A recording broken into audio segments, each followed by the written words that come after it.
देश के प्रमुख उद्योगपति और गौतम अडानी ने झारखंड के देवघर स्थित पावन तीर्थ बाबा बैद्यनाथ धाम में दर्शन कर देश की तरक्की और समृद्धि के लिए प्रार्थना की। दर्शन के बाद मीडिया से संक्षिप्त बातचीत में उन्होंने कहा, मैं बाबा बैद्यनाथ का आशीर्वाद लेने आया हूं और देश की निरंतर प्रगति के लिए प्रार्थना की है। विशेष विमान से देवघर एयरपोर्ट पहुंचने के बाद वे सीधे मंदिर पहुंचे, जहां पूरे विधि विधान से जलाभिषेक किया गया। गर्भगृह में पूजा अर्चना और ध्यान के दौरान वे पूर्ण आस्था में लीन नजर आए।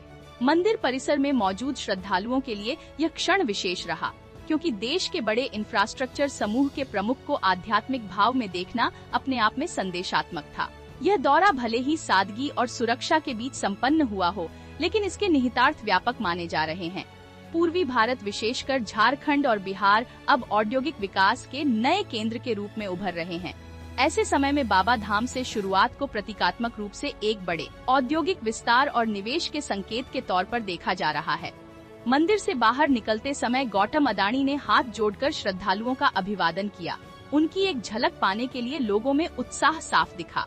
जैसे जैसे इस यात्रा की तस्वीरें सामने आईं, यह चर्चा तेज हो गई कि पूर्वी भारत विकास की नई रफ्तार पकड़ने को तैयार है। बाबा बैद्यनाथ के दरबार में झुका यह मस्तक केवल आस्था का प्रतीक नहीं, बल्कि देश को यह संदेश भी देता है कि विकास और आध्यात्म साथ साथ चल सकते हैं। यदि संकल्प मजबूत हो तो पूर्वी भारत ऊर्जा, उद्योग और निवेश का नया केंद्र बन सकता है, और इसकी शुरुआत आस्था के इस पावन स्थल से हो चुकी है। तो बहुत दिन से मेरी इच्छा थी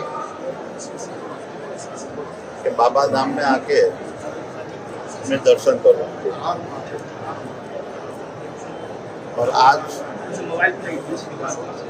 बाबा बैद्यनाथ के चरणों में माथा टेककर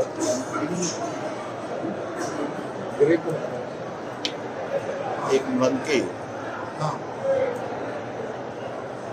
शांति प्राप्त करने हेतु मैं यहाँ आया हूँ। बाबा को मेरी वही प्रार्थना रहेगी कि सिर्फ झारखंड के साथ साथ पूरे भारत को एक सुख, शांति और समृद्धि के लिए आशीर्वाद दें। आभार।